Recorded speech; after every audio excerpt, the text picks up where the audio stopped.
আল্লাহ আমার রব, এই রবি আমার সব, দামে দামে তন মনে তারি অনুভব। তোমার দুনিয়াতে আমি যেদিকে তাকাই, অথই নিয়ামতে ডুবে আছি সবাই। পাক পাখালির গানে শুনি তসবিহ কলরব, তসবিহ কলরব। আল্লাহ আমার রব, এই রবি আমার সব। আসসালামু আলাইকুম, আলহামদুলিল্লাহ, আসসালাতু ওয়াসসালামু আলা রাসূলিল্লাহ। প্রিয় দর্শক, আপনারা যারা দেশে আছেন প্রবাসে, সবাইকে জানাই অনেক অনেক প্রীতি ও শুভেচ্ছা। শুরু হলো এনটিভি আয়োজিত এবং লাভ হলো নিবেদিত জুমাবারের লাইভ অনুষ্ঠান আপনার জিজ্ঞাসা। আপনাদের সাথে আছি আমি জয়নুল আবেদিন আজাদ, আর আপনাদের মনে জাগা প্রশ্নের জিজ্ঞাসার সরাসরি জবাব দিচ্ছেন বিশিষ্ট আলেম ডক্টর মোহাম্মদ সাইফুল্লাহ। আসসালামু আলাইকুম ওয়া রাহমাতুল্লাহি ওয়া বারাকাতুহু। প্রিয় দর্শক, আমাদের আজকের প্রাসঙ্গিক আলোচনার বিষয় সুন্নাহ। চলুন তাহলে জিজ্ঞাসার আলোকিত ভুবনে আমরা প্রশ্ন নিচ্ছি। আসসালামু আলাইকুম। প্রিয় দর্শক, পরিচয় দিয়ে প্রশ্ন করুন।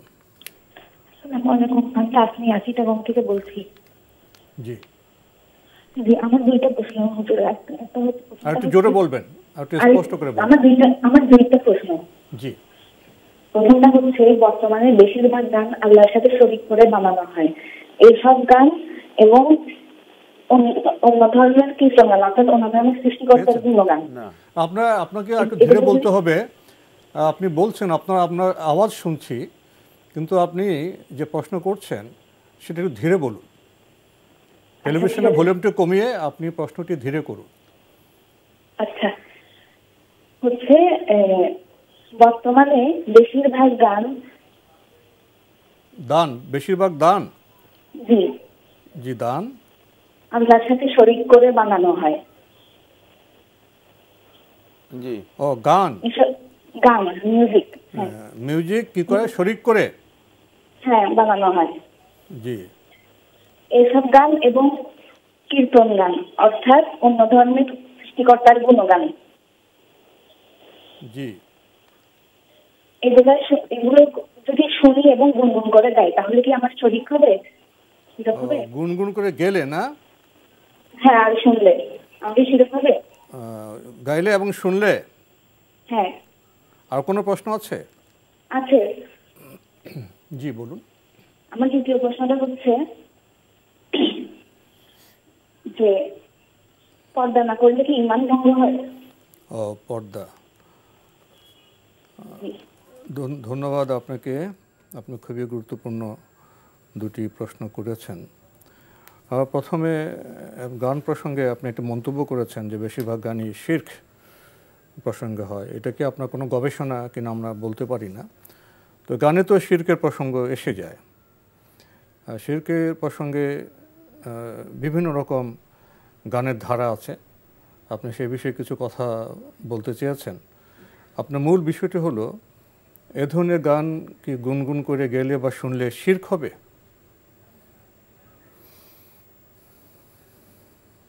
জি, ধন্যবাদ। এই ধরনের গান গুনগুন করে গাওয়া অথবা শোনা কোনোটাই জায়েজ নেই, হারাম। গুনাহগার হবেন, এতে কোনো সন্দেহ নেই।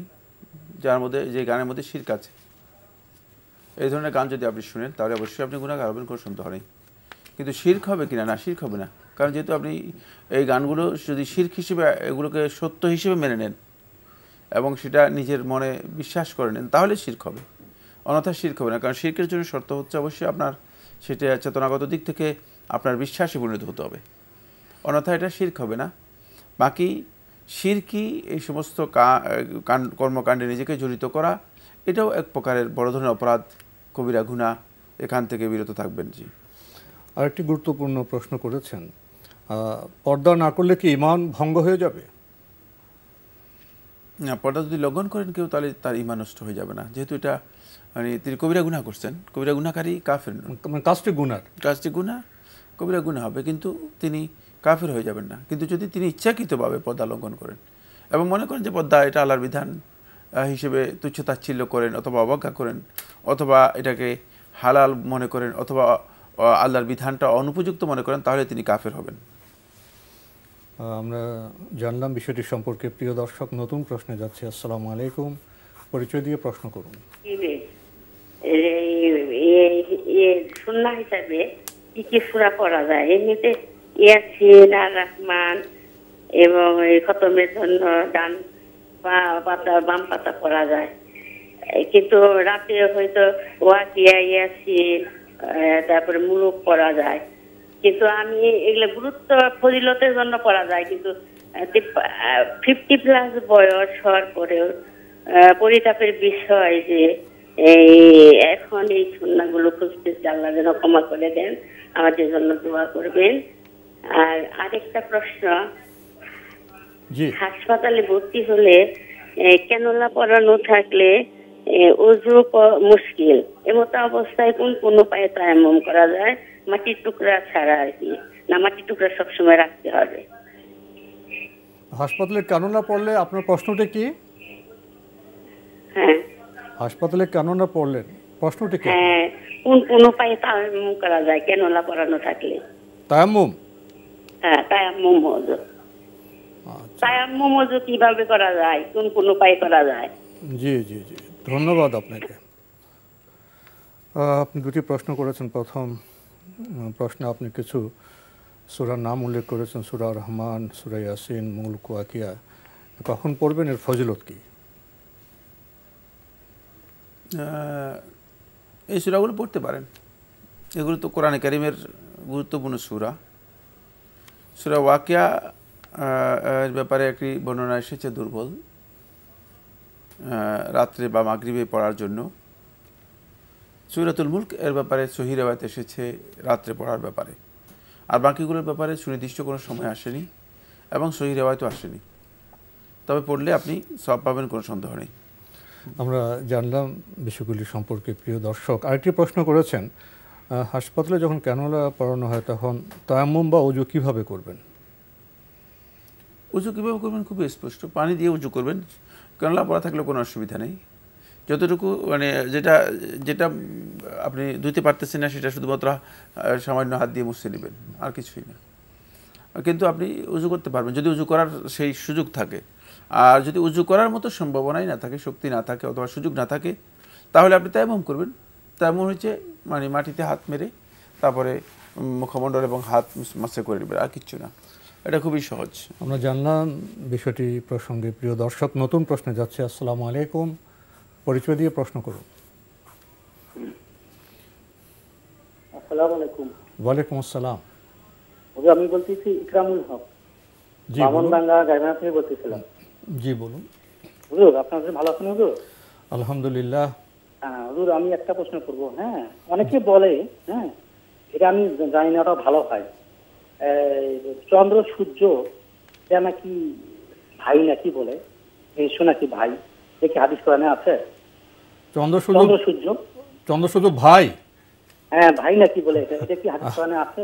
ধন্যবাদ আপনাকে। আপনি তো জ্যোতির্বিজ্ঞানের প্রশ্ন করলেন, চন্দ্র সূর্য ভাই অনেকে বলেন, এটা কি পবিত্র কোরআনে এরকম কোনো বিষয় আছে? না, আল্লাহ সুবহানাহু ওয়া তাআলা যেগুলো মানুষের কোনো প্রয়োজন নেই এগুলো কোরআনের মধ্যে উল্লেখ করেন না। এগুলো আপনার কি প্রয়োজন ছিল তাও জানি না, আমাদের কোনো প্রয়োজন নেই। চন্দ্র সূর্য ভাই না বোন এই সমস্ত বিষয়ে সত্যিকার মানুষের জন্য খুব বেশি ইম্পর্টেন্ট বিষয়ও নয়, আর এগুলো আল্লাহ তাআলার মাখলুক। আর জ্যোতির্বিজ্ঞান সম্পর্কে প্রাথমিক ধারণা যাদের আছে তারা তো বুঝবেন যে চন্দ্রের অবস্থান কোথায় আর সূর্যের অবস্থান কোথায়, এত দূরত্বে ভাই কীভাবে হবে?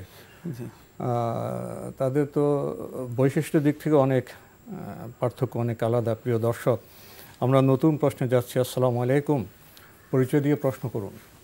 ওয়ালাইকুম আসসালাম। হুজুর, আমি গিয়াসউদ্দিন বলছি। জি ভাইয়া বলুন। হুজুর, আমি বলছিলাম হযরত নূহ আলাইহিস সালাম শেষ পর্যায়ে জাতির জন্য বদদোয়া করেছিলেন। আমরা বর্তমানে অত্যাচারী ইসরায়েল বাহিনীর জন্য বদদোয়া করতে পারবো কিনা? এটাই। অত্যাচারের বিরুদ্ধে দোয়া? জি, বদদোয়া, অত্যাচারী বদদোয়া বিরুদ্ধে বদদোয়া করতে পারবো কিনা? ভাইয়া প্রশ্ন তো আমরা করি, বদদোয়া পেয়েছেন তো প্রশ্ন, বদদোয়া করতে পারবেন কিনা? এইভাবে বলেছেন যে মানে বর্তমানে ইসরায়েলের যেই মানে অত্যাচারী বাহিনী রয়েছে তাদের বিরুদ্ধে আল্লাহ তাআলার কাছে দোয়া করা যাবে কিনা? জায়েজ। উনি বদদোয়ার কথা বলছেন। ওইটাই বদদোয়া, যেটা এটাই তো মানে তাদের বিরুদ্ধে দোয়া করা, এটাই বদদোয়া। বদদোয়া করা জায়েজ এবং তাদের জন্য আল্লাহ তাআলার কাছে এটাকে বদদোয়া বলা হয় না আসলে। বদদোয়া শব্দটা এখানে প্রযোজ্য নয়, যে তাদের বিরুদ্ধে দোয়া করা দুইটা ভিন্ন জিনিস। বদদোয়া হচ্ছে যে সমস্ত দোয়া গ্রহণযোগ্য নয় সেগুলো, কিন্তু দোয়া মানে এটা তাদের বিরুদ্ধে, মানে জালেমদের বিরুদ্ধে, জালেমদের জুলমের বিরুদ্ধে দোয়া করা, এটা শুধুমাত্র এখন করা যাবে এমন নয়, বরং এটা করাটা মুসলিমদের জন্য বর্তমানে খুবই গুরুত্বপূর্ণ। এবং মুসলিম উম্মাহ বেশি বেশি করে আল্লাহ রাব্বুল আলামিনের কাছে যেমন মুসলিমদের সাহায্যের জন্য দোয়া করবে, মুসলিমদের শক্তি সামর্থ্যের জন্য দোয়া করবে, পাশাপাশি আল্লাহর দুশমন যারা আছে, ইসলামের দুশমন যারা আছে, বিশেষ করে বর্তমানে যারা ফিলিস্তিনি মুসলিমদের উপর নির্যাতন চালাচ্ছে, তাদের উপর আল্লাহ তাআলার কাছে মানে দোয়া করবে যেন তাদেরকে আল্লাহ সুবহানাহু ওয়া তাআলা ধ্বংস করে দেন এবং তাদের প্রতি আল্লাহ তাআলার আযাব নাজিল করেন, ইত্যাদি ইত্যাদি। আমরা জানলাম বিষয়টি প্রসঙ্গে। প্রিয় দর্শক, নতুন প্রশ্নে যাচ্ছি। আসসালামু আলাইকুম, পরিচয় দিয়ে প্রশ্ন করুন। আসসালামু আলাইকুম। ওয়ালাইকুম আসসালাম। আমি বীরগঞ্জ থেকে জুয়েল বলতেছি। জি বলুন। আমার একটা প্রশ্ন ছিল, যে আমি প্রায় 5-7 বছর আগে একজনের 500 টাকা কুড়িয়ে পেয়েছিলাম। 500 টাকা কুড়িয়ে পেয়েছিলেন? জি জি। তখন আমি বুঝতে পারি নাই, টাকাটা লোভে পড়ে দিই নাই যে কোনো কারণে। এখন আমি সেই টাকাটা ফেরত দিতে চাচ্ছি। এখন কি আমি শুধু এই 500 টাকা ফেরত দিব, আর তার সাথে কিছু বাড়াই টাকা দিতে হবে? যার টাকা তাকে খুঁজে পেয়েছেন? জি জি জি জি জি। আর কোনো প্রশ্ন আছে? না না, এটা শুধু। ধন্যবাদ আপনাকে। প্রায় 7 বছর আগে আপনি 500 টাকা কুড়িয়ে পেয়েছিলেন, তখন এটা ফিরিয়ে দেননি। এখন আপনি জানেন টাকাটা কার, তো এখন কি 500 টাকাই দিবেন না আরও কিছু বাড়িয়ে দেবেন? ধন্যবাদ আপনাকে। 500 টাকা যদি আপনি দিয়ে দেন তাহলে আপনার হক আদায় হয়ে যাবে, কিন্তু উত্তম হচ্ছে আপনি তাকে বাড়িয়ে দিবেন। আপনার সামর্থ্য অনুযায়ী যদি তাকে আপনি একটু বাড়িয়ে দেন তাহলে এটা আপনার জন্য সবচেয়ে উত্তম, যেহেতু রাসূলুল্লাহ সাল্লাল্লাহু আলাইহি ওয়াসাল্লাম বলেছেন, আফদালুন নাসি কাদাআন আহসানুহু কাদাআন। তোমাদের মধ্যে ওই ব্যক্তি সবচেয়ে ভালোভাবে তার ঋণ পরিশোধ করতে পারলো যে সবচেয়ে উত্তমভাবে পরিশোধ করলো, যে একটু বাড়িয়ে মানে আহসান উত্তমভাবে সেটা আদায় করলো। আমরা জানলাম বিষয়টি সম্পর্কে। প্রিয় দর্শক, নতুন প্রশ্নে যাচ্ছে। আসসালামু আলাইকুম, পরিচয় দিয়ে প্রশ্ন করুন। ওয়ালাইকুম আসসালাম। আমি রাজশাহী থেকে সুলতানা বলতেছি। জি বলুন। আমার প্রশ্ন হচ্ছে, আমি আপনার হচ্ছে সকালে এবং মাগরিবে বিসমিল্লাহ সহকারে সূরা ফাতিহা পড়ি, তারপরে বিসমিল্লাহ সহকারে আপনার হচ্ছে সূরা হচ্ছে ইমরানের 16 নম্বর আয়াত শাহিদ আল্লাহু, এটা পড়ি, তারপরে বিসমিল্লাহ সহকারে কুলিল্লাহুম্মা এইটা পড়ি। ও না, প্রথমে ফাতিহা, তারপর আয়াতুল কুরসি, তারপরে শাহিদ আল্লাহু, তারপরে কুলিল্লাহুম্মা, এই চারটা আমি সূরা পড়ি। তো এটা সকাল এবং সন্ধ্যা, এটা কি মানে সুন্নাহ হচ্ছে পড়ার ঠিক আছে না ভুল, একটু বলবেন? আর আরেকটি প্রশ্ন হচ্ছে যে আমার সন্তান একটা মাটির ব্যাংক আমাকে কিনে দিয়েছিল, সেখানে আমরা টাকা রাখছি, কিছু হবে 6-7 হাজার টাকা হয়তো বা। তো আমার সন্তানটা মারা গেছে, গত 1 বছর হয়ে গেছে। তা আমি এই টাকাটা কোন খাতে দিলে বেশি ভালো হয়? কোনো নির্মাণাধীন মসজিদে দিব না কোনো মসজিদের জমি কিনে দেওয়া হচ্ছে সেখানে দিব? ধন্যবাদ আপনাকে। আপনি কয়েকটি প্রশ্ন করেছেন। মানে সকালে এবং মাগরিবে সূরা ফাতিহা পড়ে কিছু সূরার কথা উল্লেখ করলেন, এটা কি সুন্নাহসম্মত হচ্ছে? ধন্যবাদ আপনাকে। আপনার এই আমল সুন্নাহসম্মত হচ্ছে না। সুন্নাতে এই ধরনের আমল সকালে সাব্যস্ত হয়নি, যে সময় আপনি নির্দিষ্ট করে নিয়েছেন সাব্যস্ত হয়নি। কিন্তু আপনি আপনার সুবিধার জন্য যদি মনে করেন যে আপনি পড়বেন তাহলে পড়তে পারেন, কিন্তু সুন্নাহ মনে করার কোনো সুযোগ নেই। তবে যে সমস্ত আমল সুন্নাহ দ্বারা সাব্যস্ত হয়েছে সেগুলো করাটাই হচ্ছে উত্তম। কারণ আমরা যখন ইবাদত করব, ইবাদতের ক্ষেত্রে আমাদের টার্গেট থাকতে হবে যে আমি সুন্নাহ অনুযায়ী করলাম কিনা, তাহলে সেই ইবাদতটা আল্লাহ তাআলার কাছে গ্রহণযোগ্য হবে এবং সেই ইবাদতের মান পাবে। ইবাদতের মানের সাথে কিন্তু সুন্নাহর সম্পর্ক রয়েছে। ইবাদত সুন্নাহসম্মত না হলে সেই ইবাদত প্রত্যাখ্যাত হতে পারে। মানে আমি করলাম, সেটা আমার ইচ্ছা মতো হলো, কিন্তু সুন্নাহসম্মত হলো না, তাহলে আল্লাহ তাআলার কাছে সেটা প্রত্যাখ্যাত হতে পারে। সেক্ষেত্রে সতর্কতা অবলম্বন করতে হবে। তবে কোরআন কারিমে যে আয়াতগুলো উল্লেখ করেছেন সেগুলো যদি কেউ তেলাওয়াত করেন, তেলাওয়াত করতে পারেন, এমনিতেই তেলাওয়াত করতে পারেন সবসময়। জি, প্রিয় দর্শক, আমরা জানলাম সুন্নাহসম্মত হতে হলে সেটা আমাদের জানতে হবে এবং হুবহু সেভাবে আমাদের আমল করতে হবে। প্রিয় দর্শক, আরেকটি প্রশ্ন করেছেন, আপনার সন্তান একটি মাটির ব্যাংক করেছিলেন, সেখানে 7,000 টাকা জমা হয়েছে, আপনার সন্তান ইন্তেকাল করেছেন। এখন আপনার প্রশ্ন, ওই টাকাটা আপনি দান করতে চান, কোথায় দান করবেন? মসজিদে না অন্য কোনো জায়গায়? দিতে পারেন, আপনি মসজিদে দিতে পারেন, আপনি সদকা জারিয়ার কাজে যদি দেন সবচেয়ে উত্তম, মসজিদে দিতে পারেন আপনি। জি, আমরা জানলাম বিষয়টি সম্পর্কে। প্রিয় দর্শক, নতুন প্রশ্নে যাচ্ছি। আসসালামু আলাইকুম, পরিচয় দিয়ে প্রশ্ন করুন। আসসালামু আলাইকুম ভাইয়া, আমি ওয়ালাইকুম আসসালাম, বলছিলাম নিউ ইয়র্ক থেকে। জি জি বলুন। তো ভাইয়া আমার প্রথম প্রশ্ন হচ্ছে দান নিয়ে। হ্যাঁ ভাইয়া, এখানে তো ধরুন আমি কোনো ফকির মিসকিন পাই না, কিংবা মসজিদ আমার কাছে নাই। হ্যাঁ, সেহেতু আমি যদি প্রতিদিন একটা 1 টাকা বা 10 টাকা যদি আমি একটা কোটার মধ্যে রাখি, তারপর যদি প্রত্যেক মাসের শেষে টাকাটা দান করি, সেটাকে আমি প্রতিদিন দান সওয়াব পাবো? আপনি প্রতিদিন দান প্রসঙ্গে বলছেন, তাই না? জি ভাইয়া, প্রতিদিন দান প্রসঙ্গে বলতে গিয়ে আপনি বলছেন যে প্রতিদিন কিছু কিছু করে টাকা এক জায়গায় জমা রাখলে কয়েকদিন পরে সেটা দিলে কি সেটা প্রতিদিন দানের সওয়াব হবে কিনা, এই তো প্রশ্ন? হ্যাঁ জি ভাইয়া, কারণ আমার কাছে কোনো মসজিদ নাই, আর আমাদের এখানে কোনো ফকির মিসকিন নাই। আছে ধরেন কিছু হোমলেস পিপল, যারা ধরেন বিধর্মী হোমলেস। হ্যাঁ, তো ওদেরকে দিতে চাই না আর কি। তো ওই জন্য আমি যদি প্রতিদিন 1 টাকা বা 5 টাকা 10 টাকা জমায় মাসের শেষে দান করি, তাহলে কি আমি প্রতিদিন সেই দানের সওয়াবটা পাবো? ধন্যবাদ আপনাকে। আর কোনো প্রশ্ন আছে? জি ভাইয়া, আর আমার আরেকটা প্রশ্ন ছিল, আমরা যখন এখান থেকে বাংলাদেশে যাই তখন তো এয়ারপোর্টে আমাদেরকে থামতে হয় না, তখন এয়ারপোর্টের বাথরুমে এত লোক ঢুকে যে ওদের মানে পা উঠায় পাটা ধুতে পারি না। সেখানে আমি যদি হাত ভিজায় পাটা মুছে নিই, তাহলে কি আর নামাজ পড়া যাবে? নামাজটা কবুল হবে? আপনি পা ধুতে পারেন না বলছেন? এয়ারপোর্টের বাথরুমগুলিতে সবাই অনবরত মানুষ আসতে থাকে। হ্যাঁ, পাটা উঠে পাটা ধোয়া যায় না আসলে। মানে এই অবস্থা আপনি কিভাবে সালাত আদায় করবেন, এই তো প্রশ্ন? জি, আমি যদি হাত ভিজাইয়ে পাটা মুছি, তাহলে কি আমার নামাজ কবুল হবে? জি জি জি, ধন্যবাদ আপনাকে। আপনি খুবই গুরুত্বপূর্ণ দুটি প্রশ্ন করেছেন। প্রথম প্রশ্ন, আপনি দেশের বাইরে থাকেন, আপনার আশেপাশে আপনি প্রতিদিন দান করার মতো আপনার সুযোগ থাকে না। তো প্রতিদিন দানের নিয়তে আপনি কিছু কিছু করে প্রতিদিন অর্থ জমা করে মাস শেষে যদি আপনি সেটা দেন, তাহলে প্রতিদিন দানের সওয়াবটা পাবেন কি না? ধন্যবাদ। প্রতিদিন দানের সওয়াব যেটা, সেটা তো একটা ভিন্ন জিনিস। যেহেতু প্রতিদিন আপনি দান করেন নাই, সেই জন্য আপনি সেই সওয়াব পাবেন না। কিন্তু যদি আপনি জমা করেন, অবশ্যই সওয়াব পাবেন, কোনো সন্দেহ নেই। প্রতিদিনের সওয়াবটুকু পাবেন না, আপনি দান করার যে সওয়াব, সেই সওয়াব আপনি পাবেন। কারণ দানের জন্য শর্ত হচ্ছে মানে সম্পদ যাকে দিয়েছেন তার মালিকানা যেতে হবে।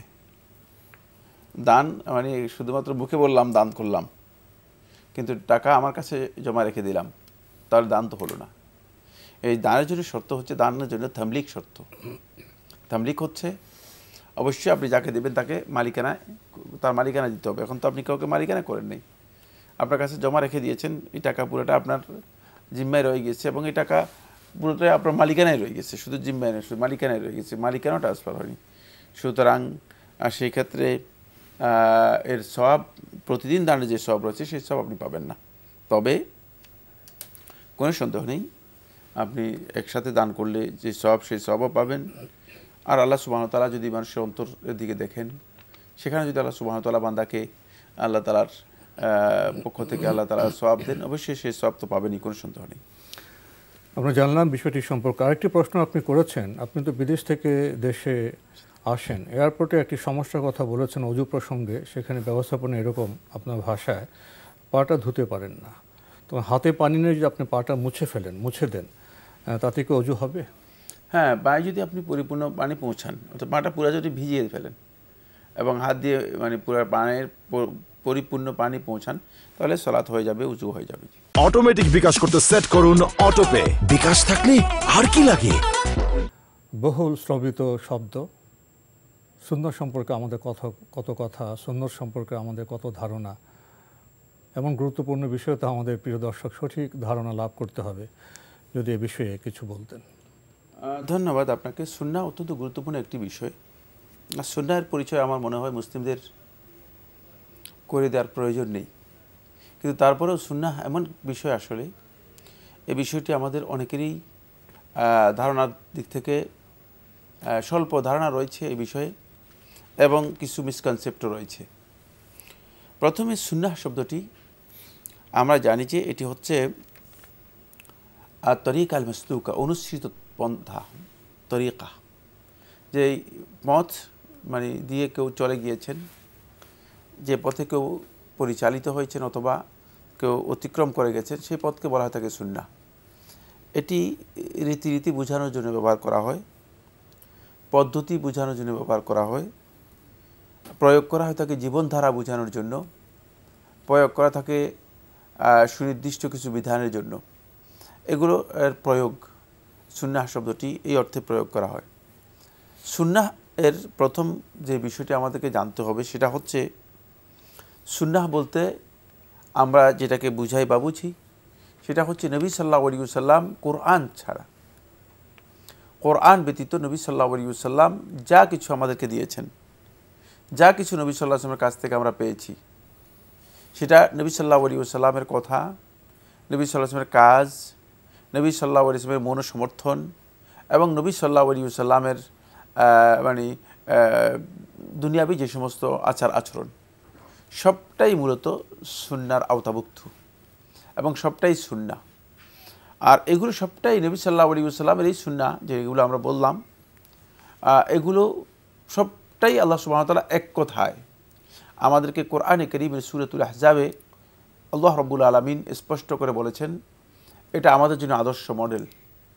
লাকাদ কানা লাকুম ফি রাসূলিল্লাহি উসওয়াতুন হাসানাহ, যে আল্লাহ রাসূলের মধ্যে তোমাদের জন্য উত্তম আদর্শ রয়েছে। এখানে আল্লাহ সুবহানাহু ওয়া তাআলা এই কথা বলেননি যে এটা আল্লাহ রাসূলের বক্তব্যের মধ্যে, অথবা আল্লাহ রাসূল সাল্লাল্লাহু আলাইহি ওয়াসাল্লামের কাজের মধ্যে, অথবা আল্লাহ রাসূল সাল্লাল্লাহু আলাইহি ওয়াসাল্লামের আখলাক বা চরিত্রের মধ্যে। এটাকে আল্লাহ সুবহানাহু ওয়া তাআলা সুনির্দিষ্ট কোনো সাইড অথবা সেক্টরকে আল্লাহ সুবহানাহু ওয়া তাআলা এখানে কি করেননি, নির্ধারিত করে দেননি, বরং ফি রাসূলিল্লাহ দিয়ে আল্লাহ রাব্বুল আলামিন একেবারে স্পষ্ট করেছেন যে আল্লাহ রাসূলের যতগুলো বিষয় রয়েছে, এমনকি রাসূলুল্লাহ সাল্লাল্লাহু আলাইহি ওয়াসাল্লামের জীবনের ব্যক্তিগত এবং যেই সমস্ত সাধারণ কাজ, সেগুলো কিন্তু আমরা যদি অনুসরণ করি, এগুলোর মধ্যে আমাদের উত্তম আদর্শ রয়েছে, উত্তম মডেল রয়েছে। এরপরে 2 নম্বর যে পয়েন্টটি আমাদেরকে সুন্নাহ সম্পর্কে জানতে হবে, নবী সাল্লাল্লাহু আলাইহি ওয়াসাল্লাম যেহেতু আল্লাহর পক্ষ থেকে কোরআনে কারীম ওহীর মাধ্যমে প্রাপ্ত হয়েছেন, নবী সাল্লাল্লাহু আলাইহি ওয়াসাল্লামকে আল্লাহ সুবহানাহু ওয়া তাআলা ঠিক জীবনধারায় আল্লাহ রাব্বুল আলামিন নবী সাল্লাল্লাহু আলাইহি ওয়াসাল্লামকে ওহীর মাধ্যমে আল্লাহ তাআলা পরিচালিত করেছেন। এটি শুধুমাত্র আমাদের আকীদা নয়, বরং কোরআনই স্পষ্ট করে দিয়েছেন, ওয়া মা ইয়ানতিকু আনিল হাওয়া ইন হুয়া ইল্লা ওয়াহয়ু ইউহা, তিনি নিজের পক্ষ থেকে কোনো কথা বলতেন না। তাহলে আমরা স্পষ্ট হয়ে গিয়েছি যে আল্লাহর হাবিব সাল্লাল্লাহু আলাইহি ওয়াসাল্লাম নিজের পক্ষ থেকে কোনো কথা বলতেন না। ইন হুয়া ইল্লা ওয়াহয়ু ইউহা, যে তার কাছে আল্লাহর পক্ষ থেকে যা ওহী করা হতো সেটাই তিনি বলতেন কেবল।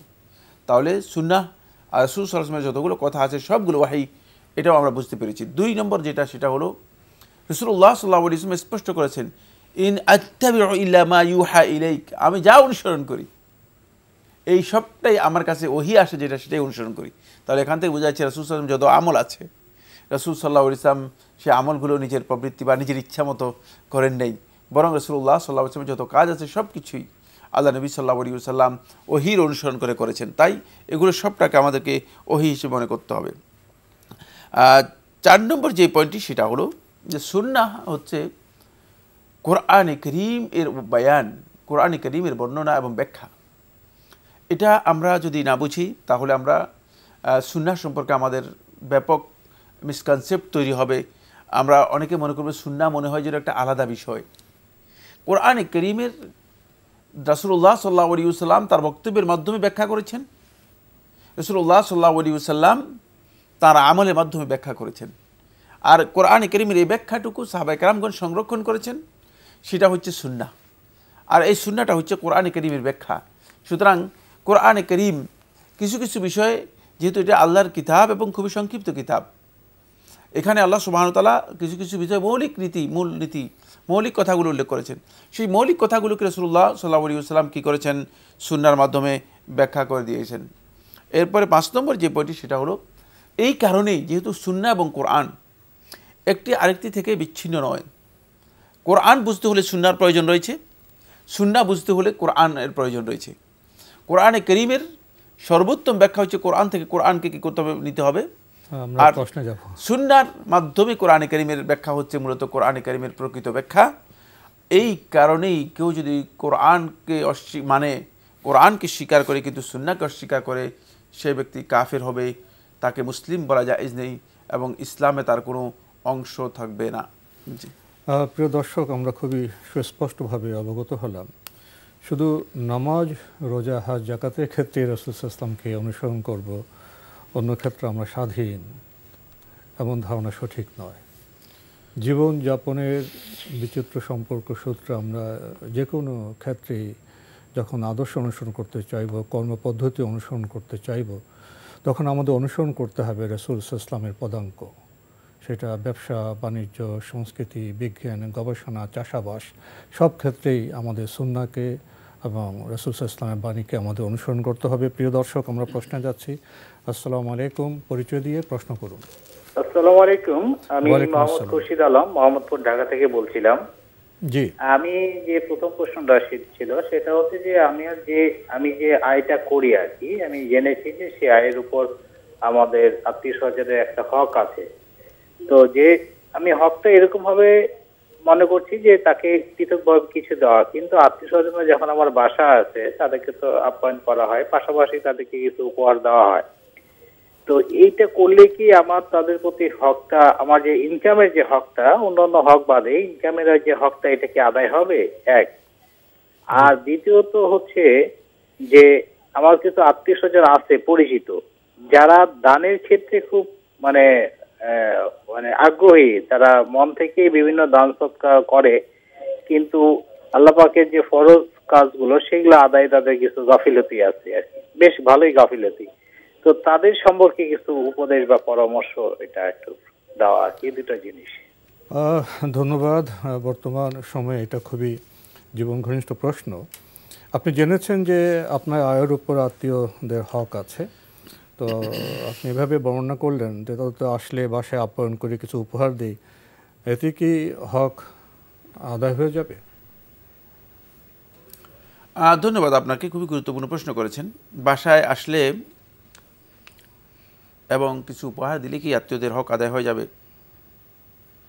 আত্মীয়দের মৌলিক হক যেটি, সেটি তো আদায় হবে, কিন্তু যদি কোনো আত্মীয় অভাবগ্রস্ত হয়, সংকটাপন্ন হয়, প্রয়োজন এমন হয় যে তাকে কিছু হেল্প করতে হবে, শুধুমাত্র বাসায় আসলে মেহমানদারি করলে অথবা কিছু গিফট দিলেই আদায় হয়ে যাবে ব্যাপারটি এমন নয়। সেক্ষেত্রে তার ওই প্রয়োজনটুকু মেটানোর মতো যদি সামর্থ্য আপনার কাছে থাকে, অথবা যতটুকু সম্ভব সহযোগিতা করা যায় সেটা করতে হবে আপনাকে, সেটাও আপনার হকের সাথে অন্তর্ভুক্ত। কারণ হকটা আসলে আসে কখন? হকটা তো আসে যখন প্রয়োজন দেখা যায়, তখনই, বাস্তবতার জন্য। হকটা এই জন্য বাস্তবতার জন্য। আত্মীয় স্বজনরা যখন কোনো বালা মুসিবতের মধ্যে পড়ে যাবে, করতে পারছেন না, অসুবিধার মধ্যে যাবে, স্কুলে বেতন দিতে পারছেন না, জি, মানে মৌলিক সমস্যার মধ্যে পড়ে গেছেন, মানে সেই ক্ষেত্রে যদি সেটা পূরণ করেন তাহলে অবশ্যই আত্মীয়তার হক আপনি আদায় করতে পারছেন, এটা বলা যাবে, এবং এর মাধ্যমে আত্মীয়তার হক আদায় হয়ে যাবে। তবে যদি তাদের প্রয়োজন অভাব না থাকে, তারা বাসায় আসে, তাদের সাথে সৌজন্যতা বজায় রাখেন, এর মাধ্যমে আপনার আত্মীয়তার হক আদায় হবে, কোনো সন্দেহ নেই। আরেকটি প্রশ্ন করেছেন, আপনার কিছু কিছু আত্মীয় এরকম, তারা দান সৎকারে আগ্রহী কিন্তু ফরজ ইবাদতে খুবই গাফেল, তাদের প্রসঙ্গে আপনি কিছু নসিহত দেওয়ার কথা বলেছেন। তাদেরকে আসলে নসিহত বলতে তাদেরকে ফরজ ইবাদতের গুরুত্ব প্রথমে বোঝাতে হবে। তাদের অন্তরের মধ্যে আল্লাহ তাআলার ফরজগুলোর গুরুত্ব কি সেটা বোঝাতে হবে। তাদেরকে এটা জানাতে হবে যে আল্লাহ সুবহানাহু ওয়া তাআলা যেগুলো ফরজ করেছেন সেগুলো আল্লাহ তাআলার কাছে সবচেয়ে বেশি প্রিয়। ফরজ আদায় না করলে অন্য ইবাদত কবুল হবে কি? নফলের কোনো মর্যাদা নেই, নফলের কোনো মর্যাদা নেই। নফল তো অতিরিক্ত। তো অতিরিক্ত যদি আপনার মেইন ডিউটি না করেন তাহলে তো বেতনই পাবেন না, তাহলে বোনাস কোত্থেকে পাবেন? বোনাস তো ডিউটির উপর নির্ভর করবে। সুতরাং নফলটা হচ্ছে বোনাসের মতো। বোনাস তো আপনি পাবেন তখনই যখন আপনার মানে ফরজ ডিউটি যেটা আছে সেটা করেছেন। এখন বেতন কনফার্ম করতে হবে, তাদেরকে বুঝাতে হবে, এটা হলো 1 নম্বর পয়েন্ট। 2 নম্বর পয়েন্ট হচ্ছে যেটা, সেটা হলো ফরজ ইবাদতের ব্যাপারে তাদের যেই সমস্ত কারণে গাফলতি রয়েছে সেই কারণগুলো চিহ্নিত করে সেগুলো থেকে তাদেরকে সতর্ক করতে হবে। ফরজ নামাজ হোক, রোজা হোক অথবা অন্যান্য ইবাদত হোক, যে কী কারণে এগুলো গাফলতি রয়েছে সেগুলো থেকে তাদেরকে সতর্ক করার জন্য চেষ্টা করতে হবে।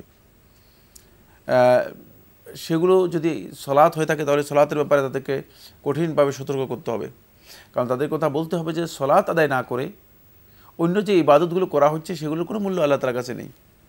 আল্লাহ তাআলা এগুলো সব দিবেন অথবা নাও দিবেন, এটা আল্লাহ তাআলার ইচ্ছা। আর ফরজ সলাৎ যদি কেউ নষ্ট করে থাকে তাহলে সে ব্যক্তি কাফের হয়ে যাবে, ইসলাম থেকে বেরিয়ে যাবে।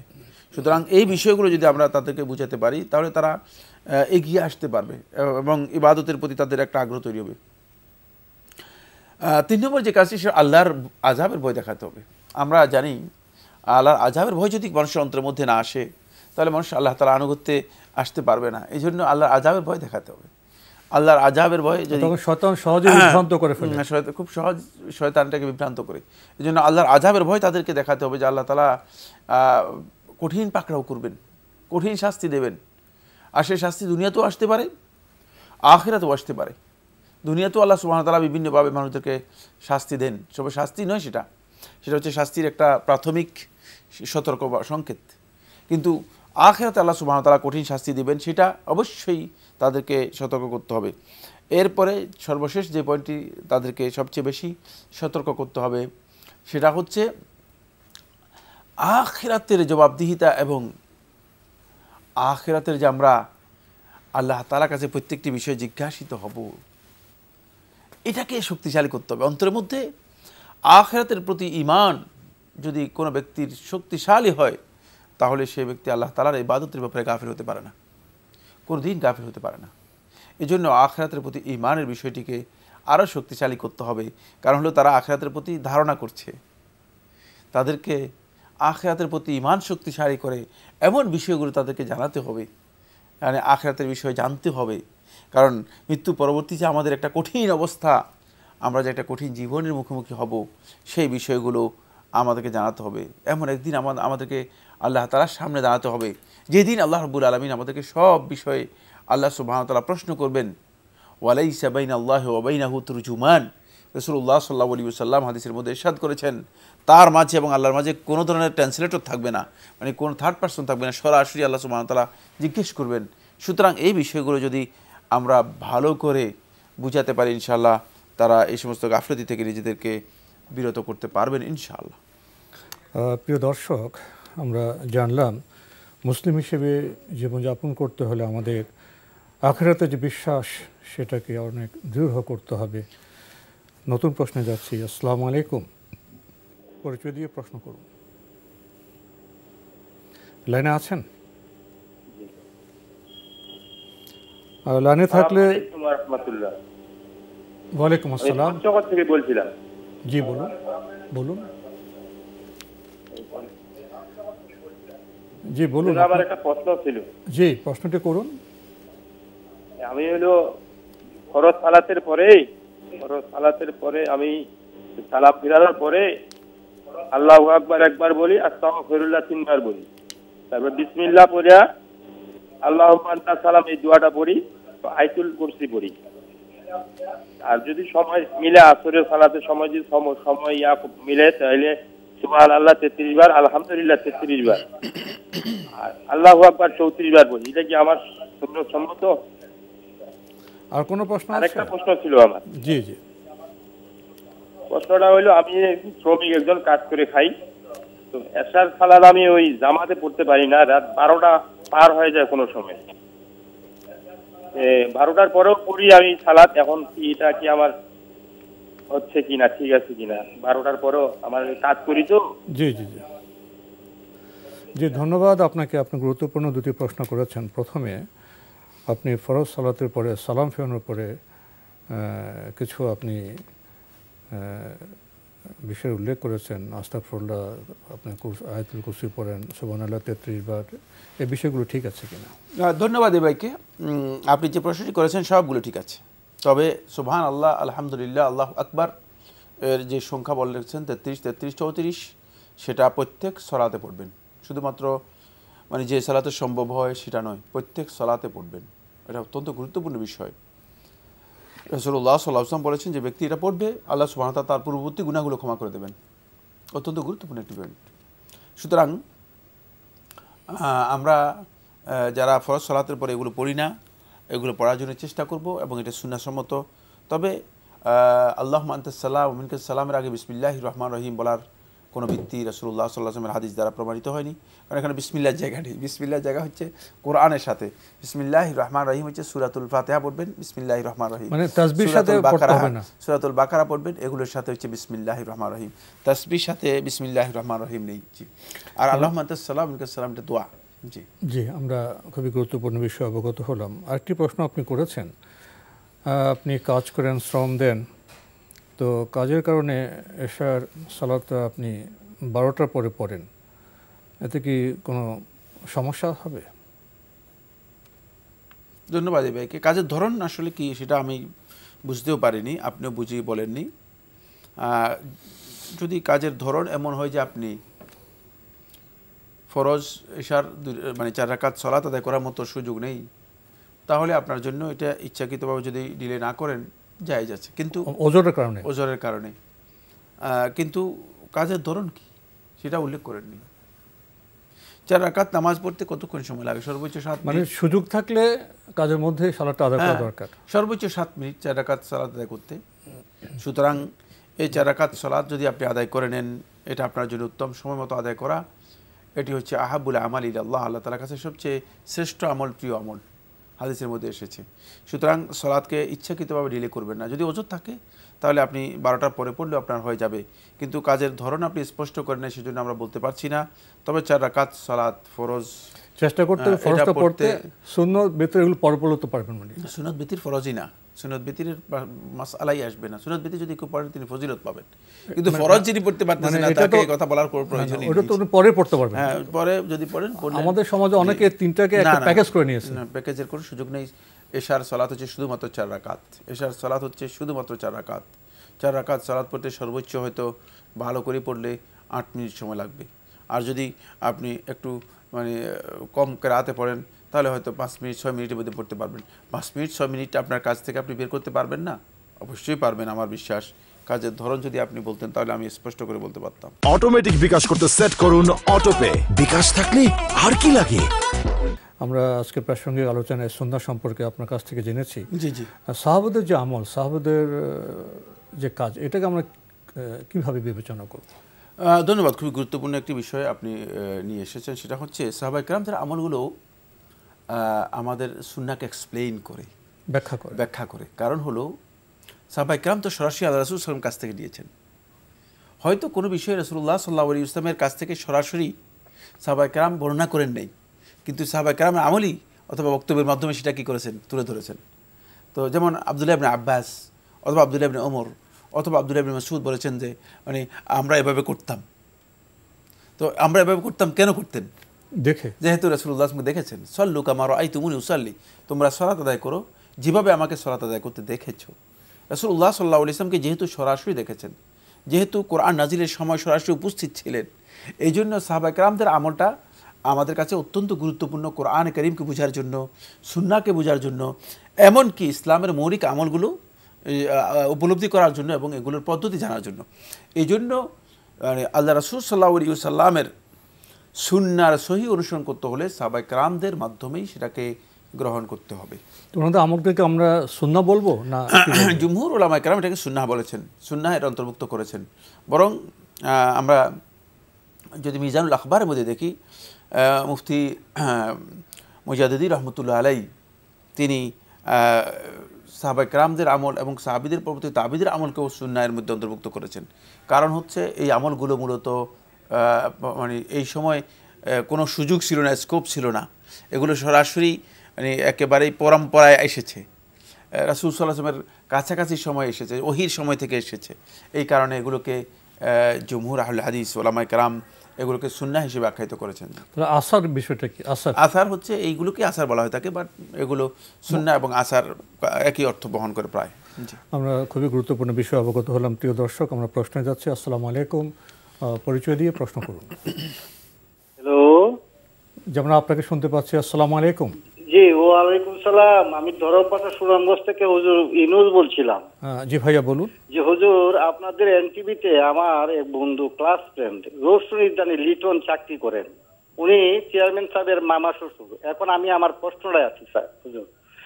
হ্যাঁ, আমার প্রশ্নটা হইল যে আমাদের মহল্লার ইমাম সাহেব শুক্রবারে বয়ান করার সময় বললেন যে যারা হযরত ওমর, আলী এবং উসমান রাদিয়াল্লাহকে হত্যা করেছে তারা সাহাবী ছিলেন এবং মুসলমান ছিলেন।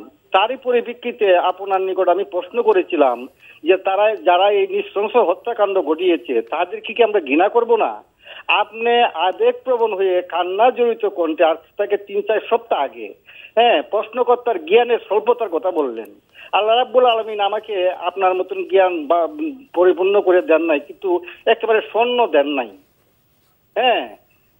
কি আপনার এই যে মানে লোক দেখানো কান্নাই কি মানে সাহাবীদের প্রতি ভালোবাসা দেখানোর নমুনা না? ভাইয়া আপনার প্রশ্নটা কি বলুন তো, আপনার প্রশ্নটা কি? প্রশ্নটা হলো যে মানে আপনি প্রশ্নকর্তার জ্ঞান আপনি একটু থামেন। ওমর রাদিয়াল্লাহু কে হত্যা করেছে জানেন? নাম কি তার? আপনি একটু থামেন, বলেন। জি জি জি জি জি ওমর রাদিয়াল্লাহু কে হত্যা করেছে তার নাম কি বলেন?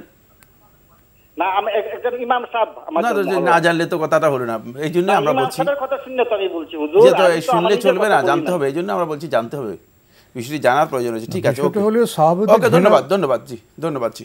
আপনার বিষয়টিকে আপনি আবার উল্লেখ করলেন, সাহাবাদের কি ঘৃণা করা যায়?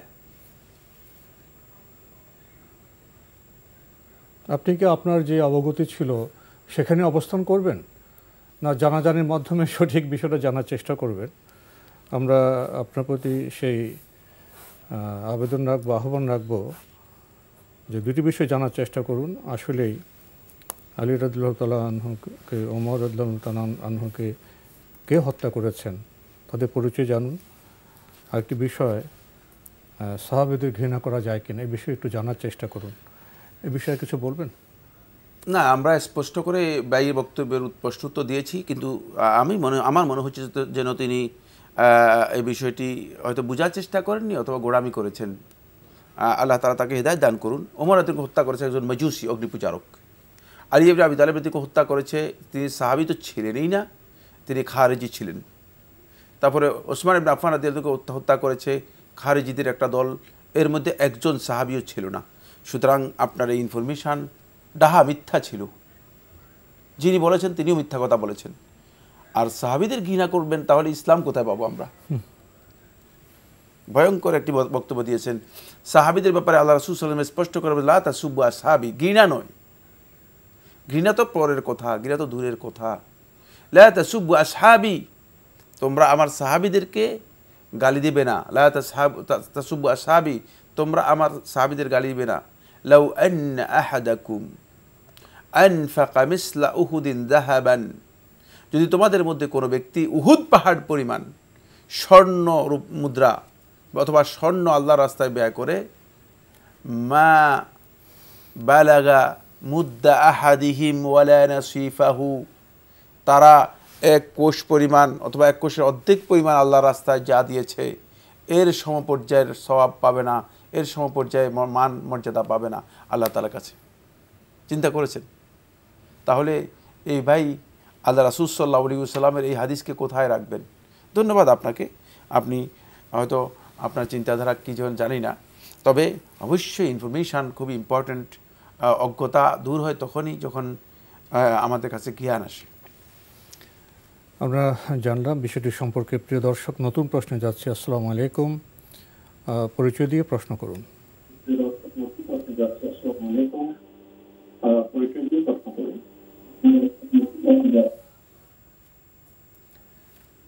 জি, লাইনে আছেন? লাইনে থাকলে প্রিয় দর্শক পরিচয় দিয়ে প্রশ্ন করুন।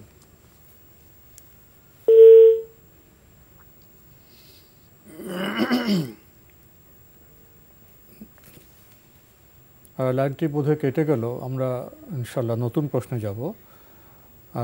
প্রিয় দর্শক, লাইনে থাকলে আপনার পরিচয় দিয়ে প্রশ্ন করুন। ওয়ালাইকুম আসসালাম। আমার একটা প্রশ্ন আছে।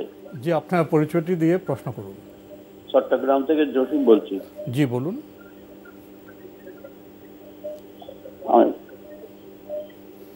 বলুন। আমি বলছি যে আমরা যখন জুমার নামাজ পড়তে যাই, জি, কাবলা জামাটা শেষ করার পরে যে সময়টা থাকে আমি আগে ভাগে চলে যাই একটি নামাজে। জি, আমি কি নফল নামাজ পড়তে পারবো? জি, দুই টাকার নফল নামাজ পড়তে পারবো? জি জি জি। আর কোনো প্রশ্ন আছে? জি, নফল নামাজের কি সময়সীমা আছে কিনা? আচ্ছা আচ্ছা, এছাড়া কি আপনার আর কোনো প্রশ্ন আছে? তাহাজ্জুদের পরে প্রত্যেকদিন মিলাদ বা পড়ার পরে একই রকম ভাবে পড়লে কোনো গুনাহ হয় কিনা? তাহাজ্জুদের পরে কি পড়বেন? তাসবিহগুলো আর কি সবসময় একরকম। জি, তাসবিহ। জি, তাহাজ্জুদের পরে তাসবিহ পড়েন, একই রকম পড়লে কোনো সমস্যা আছে কি না? জি জি, ইয়েস। ধন্যবাদ আপনাকে। আপনি খুবই গুরুত্বপূর্ণ প্রশ্ন করেছেন। আপনি বলছেন যে জুমার দিনে কাবলাল জুমার পরে হাতে সময় থাকলে তখন কি 2 রাকাত করে নফল নামাজ পড়তে পারবেন? আর এর কোনো সীমা আছে? ধন্যবাদ আপনাকে।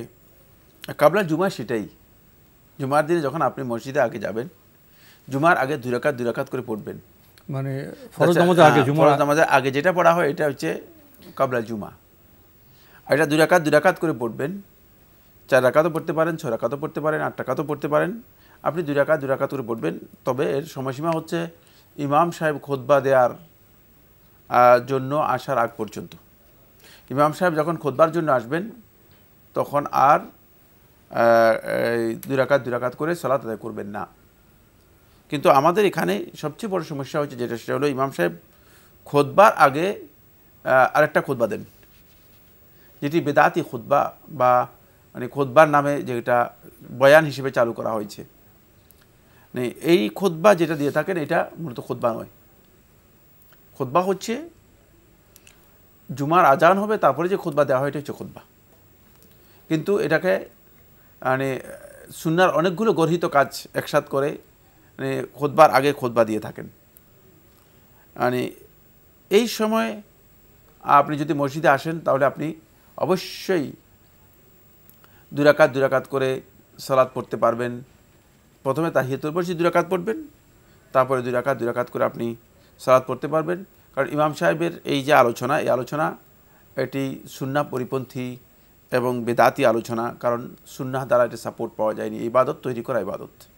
তাই সেক্ষেত্রে আপনি মানে যখন খুতবার আজান হবে তখন থেকে আপনি আর কোনো নফল নামাজ পড়তে পারবেন না। আরেকটি প্রশ্ন করেছেন, তাহাজ্জুদ সালাতের পরে উনি যে তাসবিহগুলো পড়েন সেগুলি একই রকম হলে কোনো সমস্যা আছে? না, তাসবিহগুলো একই রকম হলে সমস্যা নেই, কিন্তু তাসবিহগুলো সুন্নাহ সম্মত হতে হবে। খেয়াল রাখতে হবে যে তাসবিহগুলো আপনি পড়ছেন যে কী তাসবিহ পড়ছেন সেগুলো কি সুন্নাহ অনুযায়ী সমর্থিত কি না। জি, আমরা জানলাম বিষয়গুলো সম্পর্কে। প্রিয় দর্শক, নতুন প্রশ্নে যাচ্ছে। আসসালামু আলাইকুম, পরিচয় দিয়ে প্রশ্ন করুন। আসসালামু আলাইকুম ওয়া রাহমাতুল্লাহ। ওয়ালাইকুম আসসালাম ওয়া রাহমাতুল্লাহ। কোত্থেকে বলছেন, কে বলছেন? আমি আবুল কালাম বলছিলাম আত্রাই নওগাঁ থেকে। জি ভাইয়া, আপনার প্রশ্ন করুন। জি, ভালো আছেন? আলহামদুলিল্লাহ। জি, আমার একটা প্রশ্ন হলো, আমার মা মারা গেছেন মোটামুটি 2 বছর পার। আমি প্রতি শুক্রবার করে ফজরের নামাজের পরে কবরস্থানে যাই আর কি, যাই সেখানে কিছু দোয়া দরুদ করে মানে আমি আসি, এটা কন্টিনিউ করি আর কি। তাতে এটা কি আমার ঠিক হচ্ছে না ভুল হচ্ছে এটা? আর আরেকটা মানে প্রশ্ন সেটা হলো, আমার ছেলে কুয়েত বিশ্ববিদ্যালয়ে লেখাপড়া করে। যাই হোক, আমার ছেলে ছোট থেকে 5 ওয়াক্ত নামাজ পড়ে, কিন্তু এই যে কোনো একটা ইয়ার কারণে আর কি, ওষুধ খাওয়ার কারণে মানে ফজরের নামাজটা টাইম মতন পড়তে পারে না। যেমন আজকে টাইম আমার সাথে ফজরের নামাজ মসজিদে আদায় করছে, কিন্তু ওখানে যখন থাকে বিশ্ববিদ্যালয় মানে অনেক সময় টাইম মতন পড়ে, অনেক সময় বেলা হলে পড়ে এটা। আর আরেকটা হলো আমার প্রশ্ন না প্রতিবাদ, সেটা হলো কিছুক্ষণ আগে একটা আলোচনা চলছিলাম, সেটা হলো ওই যে সাহাবীদের ঘৃণা করা, এরকম একটা আলোচনা চলছিল। যাই হোক আমার মানে ভিতরে অন্যরকম হয়ে যাচ্ছে, ফাটে যাচ্ছে, আমি আর কি বলবো। তো ওটাকে আমার অত্যন্ত আমার হৃদয় থেকে মানে একটা ঘৃণা, মানে আমি আর কি বলবো, ওনার নাম জানি না বা ওনার নাম ধন্যবাদ ধন্যবাদ আপনাকে। তো আমাদের জানার বিষয় হলো আপনার ছেলে কি ওষুধ খায় যে জন্য ফজর সালাত আদায় করতে পারে না? আপনি কি লাইনে আছেন? লাইনে নেই। আপনি গুরুত্বপূর্ণ কয়েকটি প্রশ্ন করেছেন যে আপনার মা ইন্তেকাল করেছেন প্রায় 2 বছর, আপনি একটি নিয়ম করেছেন প্রতি শুক্রবার ফজরের পর কবরস্থানে যান, দোয়া দুরুদ পড়েন, এটা ঠিক আছে কিনা? ধন্যবাদ এই ভাইকে, গুরুত্বপূর্ণ প্রশ্ন করেছেন। না, এই কাজটি সুন্নাহসম্মত নয়, সুন্নাহসম্মত কাজই উত্তম। আপনি যদি কবর জিয়ারতের জন্য মাঝে মধ্যে সুযোগ হয়ে যাবেন, আর সবসময় দোয়া করবেন, দোয়া কবুলের সময়গুলোতে এবং দোয়া কবুলের যখনই সুযোগ হবে তখনই মায়ের জন্য দোয়া করবেন। দোয়ার জন্য কোনো সময় নেই, দোয়া যে কোনো সময় করতে পারবেন। আর দোয়ার জন্য কবরে যাওয়ার কোনো দরকার নেই। কবরে যাওয়া হচ্ছে ব্যক্তিগত অনুভূতি, আবেগের জন্য, নিজের অন্তরকে বিগলিত করার জন্য, নরম করার জন্য। সুতরাং যেতে পারেন, মাঝে মধ্যে যেতে পারবেন, কিন্তু নিয়মিত আপনি একটি বিধান করে নেবেন যে প্রত্যেক শুক্রবারে যাব, এটি সুন্নাহ দ্বারা প্রমাণিত হয়নি। তাই আপনি দোয়া করুন নিয়মিত, এটা আপনার জন্য সবচেয়ে উত্তম। আমরা একবার শেষের দিকে আছি, উনি আরও বিষয়ে জানতে চেয়েছেন। ওনার ছেলে 5 ওয়াক্ত নামাজ পড়ে, বিশ্ববিদ্যালয়ে পড়ে, তো একটি ওষুধ খাওয়ার জন্য সে ফজরের সালাতটা ঠিক মতো পড়তে পারেন না, কি করবে? যদি ওষুধ বা অসুস্থতার কারণে হয় তাকে যখনই ঘুম থেকে উঠবে তখনই সাথে সাথে আদায় করে নেবে। তবে চেষ্টা করবেন ফজরের সালাতটা নিয়মিত করার জন্য, কারণ ফজরের সালাতের বিষয়ে আলাদা দিক নির্দেশনা দেওয়া রয়েছে, আলাদা গুরুত্ব রাসূলুল্লাহ সাল্লাল্লাহু আলাইহি ওয়াসাল্লাম দিয়েছেন। তো অসুস্থতার কারণে, ওষুধ খাওয়ার কারণে কখনো পড়তে না পারেন, যখন উঠবেন তখনই পড়েন, যখন উঠবেন তখনই ফজরের সালাত আদায় করে নেবেন। জি, সেটা তো ওয়াক্ত সালাত হিসেবে বিবেচিত হতে পারে। আর আপনি শেষে প্রতিবাদ করেছেন যে ওই সাহাবীদের ঘৃণা প্রসঙ্গে, এটা ভাইয়া প্রতিবাদ করার কী হবে, এগুলো আমাদের জানাজানির অভাব থেকে আমার তো মনে হয় না যদি প্রকৃত তথ্য বা জ্ঞান আমাদের কাছে আসে কোনো মুসলিম সাহাবীদের ঘৃণা করার বিষয়টি কল্পনা আনবেন। এটা আমরা জানাজানির অভাব, ভুল বোঝাবুঝি, অংশ আমাদের ইগো বা অহং থেকেও আমরা বিভ্রান্তিতে চলে যাই। আল্লাহ আমাদের সবাইকে ক্ষমা করুন, হেদায়েত দান করুন, আমরা সবার জন্য দোয়া করছি। প্রিয় দর্শক, সময়ের কারণে আমরা আজকে আর প্রশ্ন নিতে পারছি না, তবে আপনাদের অবগতির জন্য জানাতে পারি আপনার জিজ্ঞাসা অনুষ্ঠানটি সপ্তাহের রবি, সোম, মঙ্গল, বুধ এই 4 দিন বিকেল 5:30টায় সম্প্রচার হয়ে থাকে। ওইসব অনুষ্ঠানে আপনাদের মনোযোগের প্রশ্ন চিঠির মাধ্যমে, ইমেলের মাধ্যমে পাঠাতে পারেন আমাদের ঠিকানা। পরিচালক আপনার জিজ্ঞাসা, এনটিভি, বিএসএসি ভবন, 7ম তলা, 102 কাজী নজরুল ইসলাম অ্যাভিনিউ, কারওয়ান বাজার, ঢাকা 1215।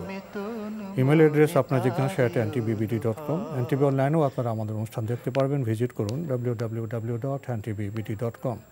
এছাড়া ইউটিউব এবং আমাদের ভেরিফাইড ফেসবুক পেজে অনুষ্ঠান দেখতে পারবেন। প্রিয় দর্শক, সবশেষে রয়েছে গ্রন্থ পরিচিতি। আমাদের আজকের গ্রন্থের নাম হাদিসের নামে জালিয়াতি, প্রচলিত মিথ্যা হাদিস ও ভিত্তিহীন কথা। এই গুরুত্বপূর্ণ গ্রন্থটি লিখেছেন ডক্টর খন্দকার আবদুল্লাহ জাহাঙ্গীর রাহিমাহুল্লাহ।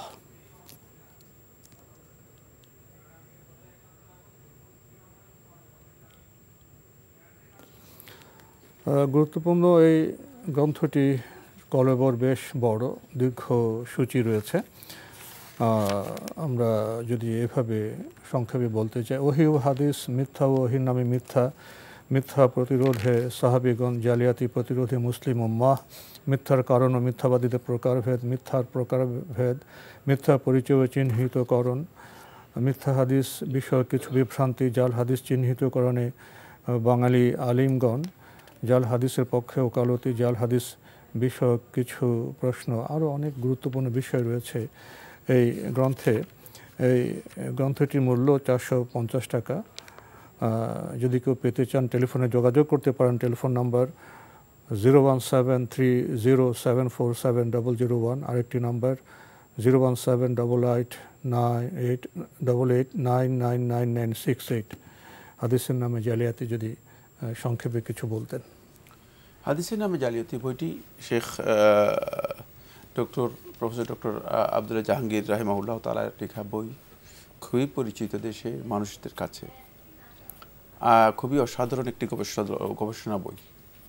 আমরা যদি এই বইটি পড়ি তাহলে আসলে হাদিসের মৌলিক যেই হাদিসের নামে কিছু বিভ্রাট আছে সেগুলো দূর হবে। আর আমাদের সমাজে প্রচলিত কিছু হাদিস আছে যেগুলো চালা যাচ্ছে মানুষ, কিন্তু কোনোদিন তাহকিক করার, কোনোদিন গবেষণা করার সুযোগ পাচ্ছে না, সেগুলো এখানে তিনি উল্লেখ করেছেন, সেগুলো পেয়ে যাবেন। এই জন্য আমি মনে করে থাকি যে যাদের সুযোগ আছে, পড়ালেখা যারা করেন, তারা যেন নিজেদের সংগ্রহে এই ধরনের বইগুলো রাখেন। জি, তো আজকে আমাদের এখানেই শেষ করতে হচ্ছে। আপনাকে অনেক ধন্যবাদ। আপনাকে অনেক ধন্যবাদ। প্রিয় দর্শক, সুন্নাহসম্মত জীবনযাপন করতে হলেও তো আমাদের সহি হাদিস জানতে হবে।